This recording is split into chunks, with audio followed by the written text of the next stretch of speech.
Now, the Central Bank of Nigeria has awarded Airtel Mobile Commerce Nigeria Limited, a subsidiary of Airtel Africa PLC, the full super-agent license to operate as an agency network.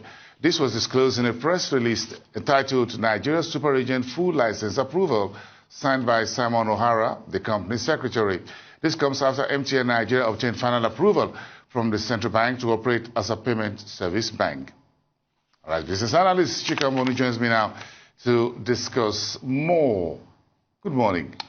Morning. It's good to see you. I've not seen your people. They're not buying phone for you. Yeah, actually, there were discussions about whether the People's Party could actually be about 1,000 naira per for the presidential form. Governorship about 700 naira. You know, I'm from Olu, so I can arrange for the youths in my area. Yeah, for the local government chairman, that could be about 100 naira per form. And I'm just bringing it down to the grassroots, if that is what you want to talk about. But again, big country, big problems. Yeah, but again, I think the attraction, that's what they call the whiff of money. Remember that from James Halichase? Yeah, Halichase. The whiff of money. It's either we're running broke or we're looking how to pick something up. Because again, sometimes the price could be so disproportionate, perhaps with the item we want to sell. But again, let's talk about oil. Let's talk about oil, because where does the money go? Let's start with the oil production shortfall. The bigger picture is that, first quarter, the World Bank, or what else is new in what the World Bank has nothing new in our story. 500,000 barrels a day for a nation that is struggling for revenues. You know, I mean, when else can we have this opportunity? You're selling a product that suddenly there's an upsurge in demand, and other people don't have it. It's an opportunity for you to maximize your revenues. What ours, we can't even produce. Look at 500,000 barrels per day. The problems are plenty. The problems are many. I mean, you know, there's something new about this.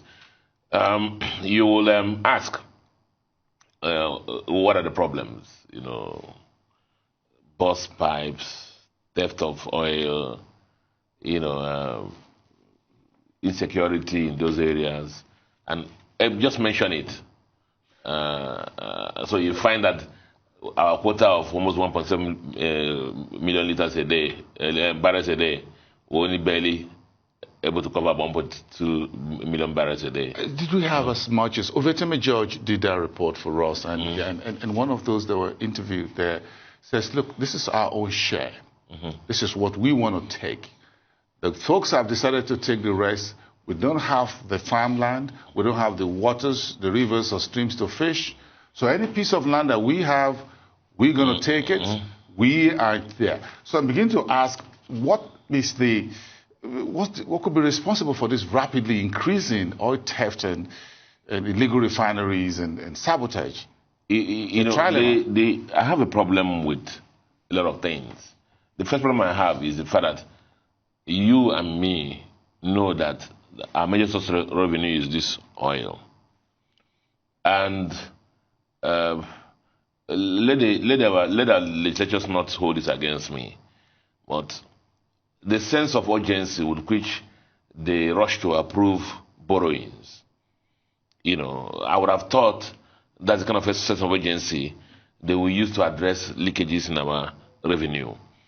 I would have thought by now that there would have been a more diligent investigation about the question you asked me now. You know, why this? Why is this happening? The speed at which it is increasing every day. Why, you know? Because even in the days of the heydays of militancy, it wasn't like this. Not as much as this. And so I would have loved them to, because there are people who are supposed to hold everybody accountable, legislators. You know, so it's not just the president sending requests for approval for this number of loans, and within seconds they approve it. And nobody is trying to investigate on why we're not getting the revenue. What's happening to your revenue, revenue side of it? You quickly sign up on borrowings. But you're a CEO, you're not asking about revenue leakages. So that's my first problem. I have it on good authority, sir, that the Ministry of Transport, NIMASA, MPA, and so on, have provided the required resources for our security agencies to be able to, curtail this theft of oil. But that fire incident in Imo State was at a vast expanse of land. See, so I'm wondering why such a thing could be going on. But you see, I've said that in this program several times. Let me land my thoughts. You know, how can it be happening? Are they not aware of it? You know, and I use the word, let me use that slang, when the money is sweet.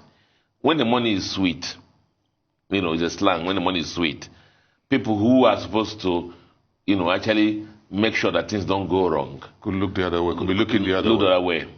And that's the fact for us. Because, as I told you, the dynamism with this thing with which they approve the debt spam, President writes a letter that is approved. Meanwhile, the revenue system of our country, nobody is really going there to go and check. Any strategy or thinking we can use to deal with this? Who is in charge of the security for our waters? You know, the Navy is involved, the Army is involved, the police is involved. Why is the civil service, civil defense, you know, yes. So everybody's involved. The communities are involved.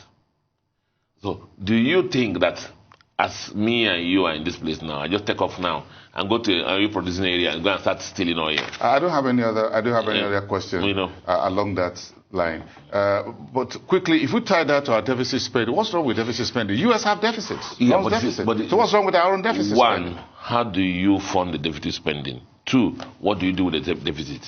Look at our own deficit. The deficit driven by what? Consumption. It's consumption. Look at it. Consumption. Whereas the revenue, the expenses are what? Increasing. The revenues are falling.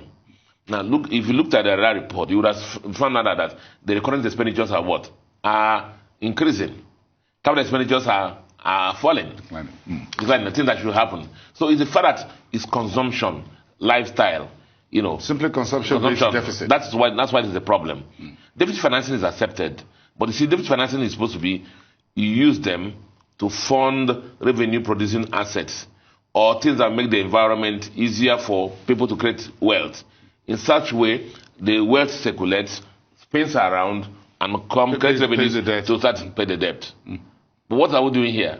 We are just, you know, burning it, eating it. Well, we're burning candle at both ends. At both ends, we're eating. So, who carried the deficit? So, the deficit is piling up. If you look at the report also, from about 4 trillion, it's going to about 7 trillion. Also, now we're going to hit 10 trillion. I have a feeling that in 2022, we'll hit 10 trillion.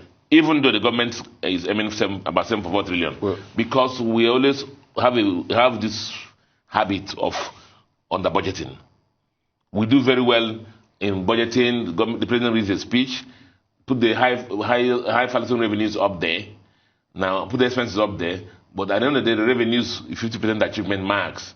And the gap gets wider. And expenses will be more than 100% achievement. And the gap keeps getting wider and wider.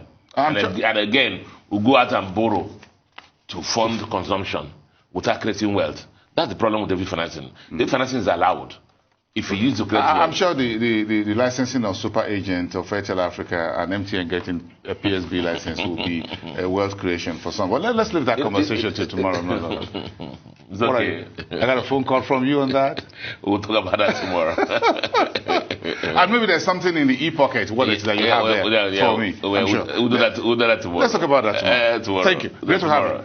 Thanks a lot. Chika Mbonu, you're watching the Global Business Report here on Arise News.